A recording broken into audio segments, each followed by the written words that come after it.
Hai guys, Assalamualaikum warahmatullahi wabarakatuh. Welcome back to my channel Widi Sasnita.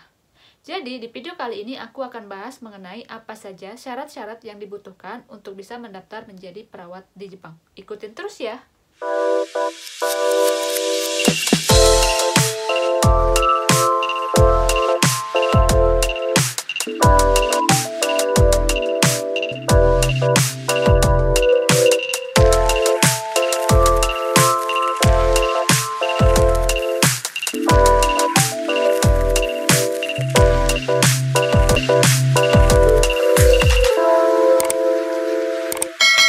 Kak, gimana sih caranya supaya bisa bekerja di Jepang? Kak, apa aja sih syarat-syaratnya? Kak, berapa sih biaya yang dibutuhkan?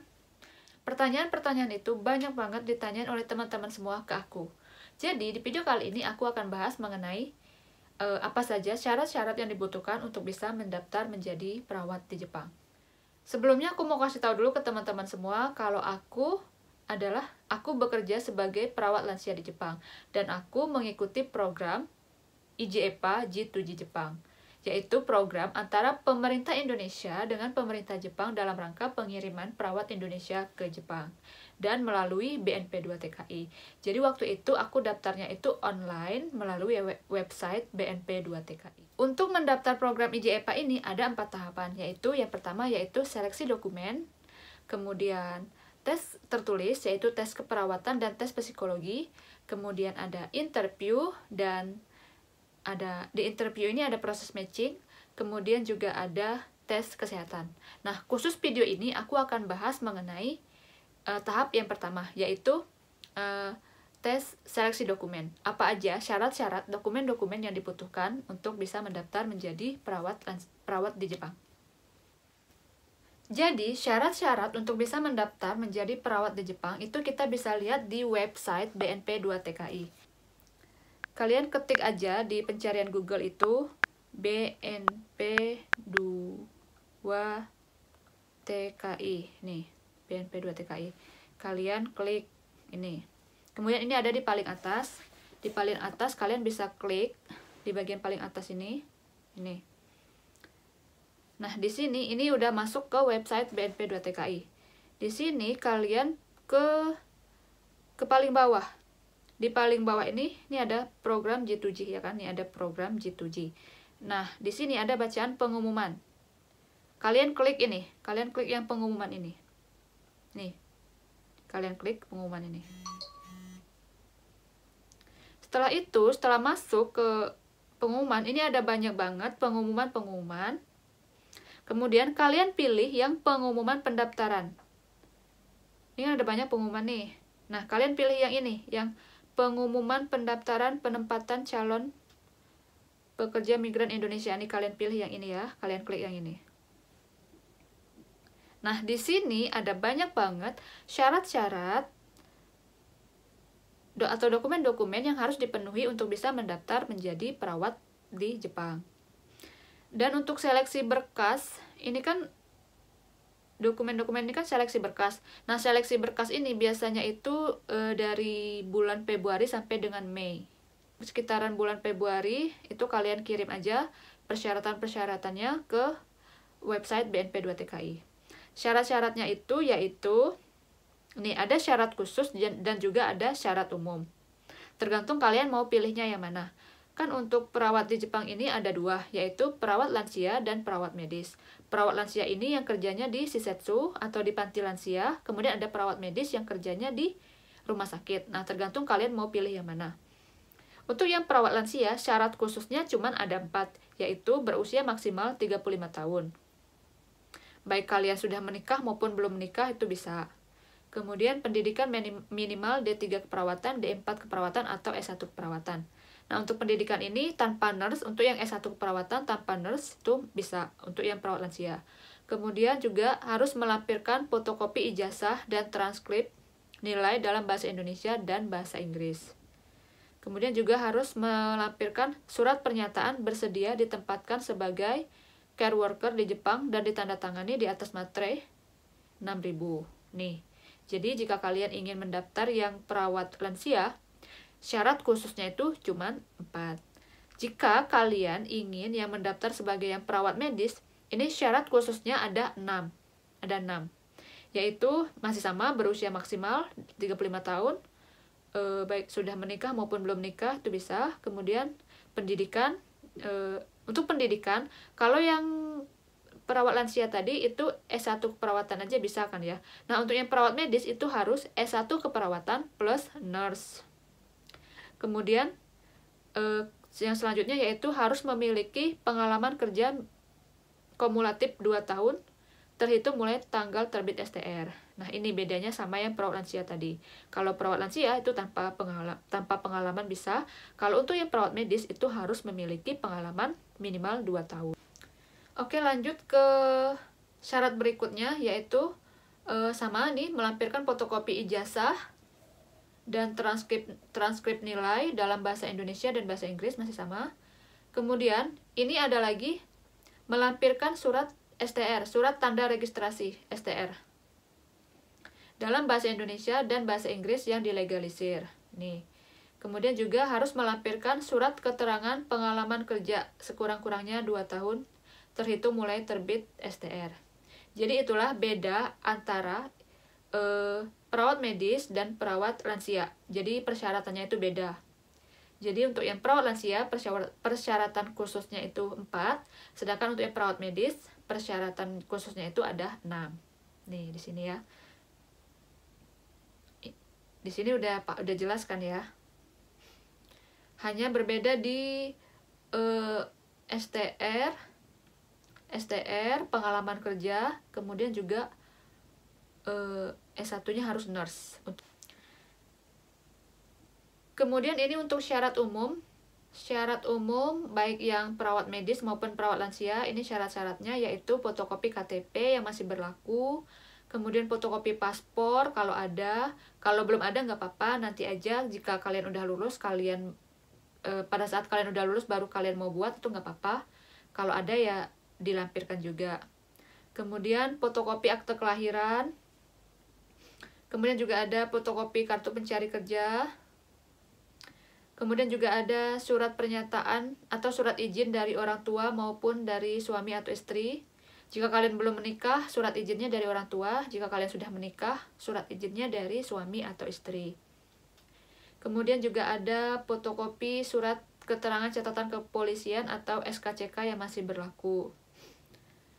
Kemudian ini juga ada fotokopi hasil medical check up dengan keterangan PIT. Jadi nanti kalian harus tes kesehatan, kalian tes sendiri di rumah sakit, kemudian hasil tes kesehatannya itu harus PIT dan ini harus dilampirkan. Kemudian juga ada pas foto. Kemudian syarat selanjutnya ini bagi wanita tidak pernah bertato dan laki-laki tidak pernah bertato dan tidak pernah bertindik. Jadi yang ada tato nggak bisa, walaupun di bagian mana tersembunyi itu nggak bisa, soalnya nanti pada saat tes kesehatan itu akan diperiksa. Kemudian juga ada surat pernyataan tidak akan mengundurkan diri. Nih, jadi kalau kalian udah lulus, kalian tidak bisa mengundurkan diri. Yang dibuktikan dengan adanya surat pernyataan. Kemudian juga ada surat pernyataan tidak akan menuntut ganti rugi. Nih, banyak kan syarat-syaratnya. Kemudian juga ada memiliki sertifikat kemampuan bahasa Jepang setara N5 yang dikeluarkan oleh LPK atau lembaga kursus lainnya. Nih. Nah, untuk persyaratannya ini baru. Soalnya waktu tahun aku dulu, ini persyaratan ini nggak wajib. Kalau ada aja, tapi yang sekarang ini udah harus dilampirkan. Nah, maksud dari yang di sini ini banyak yang salah kaprah. Ada yang menganggap harus lulus JLPTN 5. Enggak harus JLPTN 5 juga. Ini hanya sertifikat kemampuan setara N5.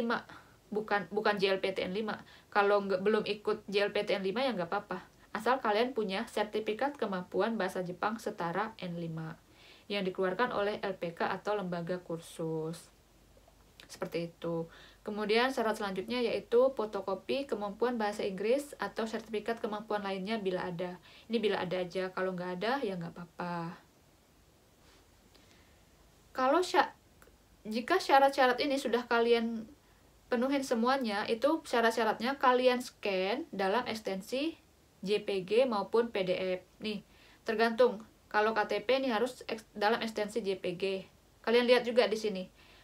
Yang mana-mana yang harus dalam ekstensi JPG, yang mana-mana yang harus dalam ekstensi PDF.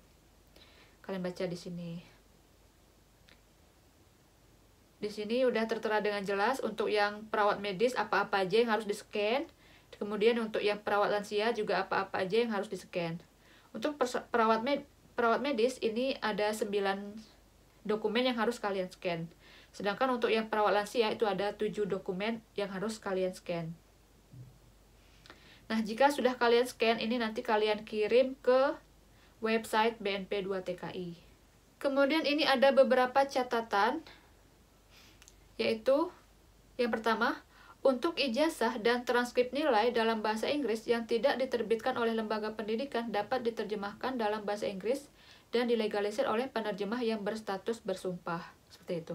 Jadi untuk teman-teman yang di tempat kuliahnya yang ijazahnya itu belum ada bahasa Inggrisnya, itu harus kalian terjemahkan terlebih dahulu di lembaga penerjemah yang berstatus bersumpah. Untuk yang teman-teman yang dari tempat kuliahnya sudah ada keterangan bahasa Inggrisnya, itu nggak apa-apa, nggak usah diterjemahin lagi, nggak apa-apa. Kemudian catatan selanjutnya yaitu harus menunjukkan dokumen asli saat verifikasi. Nah ini, setelah kalian mengirim online syarat-syarat atau dokumen-dokumen tadi, itu kalian harus verifikasi ke kantor BNP 2 TKI. Jadi setelah kalian kirim online, kalian datang ke kantor BNP 2 TKI untuk memverifikasi data. Seperti itu. Kemudian ini catatan selanjutnya. Ini catatan yang ketiga, data KTP, paspor, ijazah, akte kelahiran, akte kenal lahir itu harus sama. Jadi semua data itu harus sama. Misalnya di KTP tempat lahirnya misalnya di Jakarta, tapi di ijazahnya tempat lahirnya itu misalnya nama kabupatennya aja atau gimana gitu. Tuh nggak bisa. Jadi usahakan semua data-data yang ada di dokumen-dokumen kalian itu harus sama semuanya. Jadi ini pengalaman aku dulu juga, aku ngalamin ini. Jadi akte kelahiran aku itu nama kabupatennya, sedangkan di KTP aku itu nama kotanya. Jadi ini menjadi masalah dan aku waktu itu harus merevisi ini. Jadi selagi kalian masih ada waktu, ini kan pendaftarannya sekitar untuk seleksi berkas ini kan sekitar Februari sampai dengan Mei. Jadi jika masih ada banyak waktu buat kalian untuk merevisi data yang agak nggak sama, data-data yang nggak sama itu bisa kalian revisi dari jauh-jauh hari. Kemudian yaitu catatan selanjutnya, semua fotokopi dalam ukuran normal dengan menggunakan kertas A4. Kemudian untuk dokumen masing-masing satu file dengan ukuran file dalam ekstensi JPG maksimal 1 MB. Kemudian juga untuk ukuran file dalam ekstensi PDF maksimal 3 MB. Nih, jadi catatan ini penting. Jadi kalian jangan lewatin ini. Kalian harus lihat, kalian harus baca semuanya ini. Kemudian jika semua dokumen sudah kalian scan, itu kalian kirim secara online melalui website BNP 2 TKI. Kalian bisa kirim ke sini, nih, di sini nih. Tapi website ini hanya bisa diakses pada saat pendaftaran. Jadi website ini tidak bisa diakses sebelum tanggal pendaftaran. Nih. Jadi ini hanya diakses pada saat tanggal pendaftaran aja, yaitu sekitar Februari sampai dengan Mei. Nih, semua data-datanya kalian upload ke BNP 2 TKI. Kemudian setelah kalian kirim, nanti kalian datang ke kantor BNP 2 TKI untuk verifikasi data. Nih, di sini tertulis kapan waktu untuk mengirim berkasnya.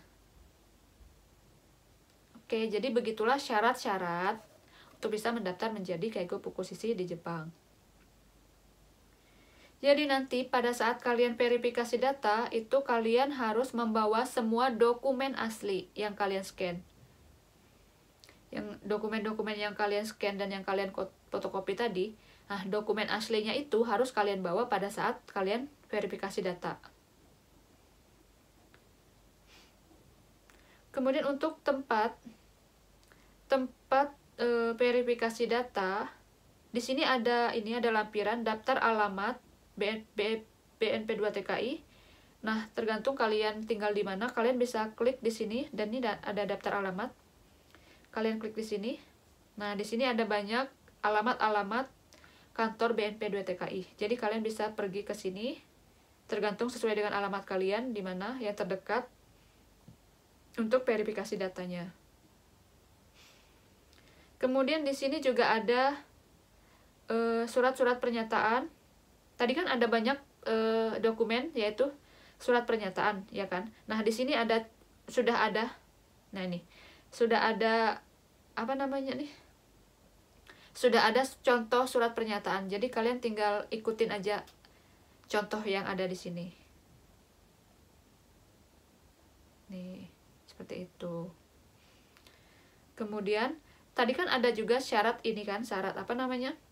Tes kesehatan. Nah, ini juga ada item-item apa saja yang harus kalian periksa. Nih. Ini semuanya tertera dengan jelas di sini.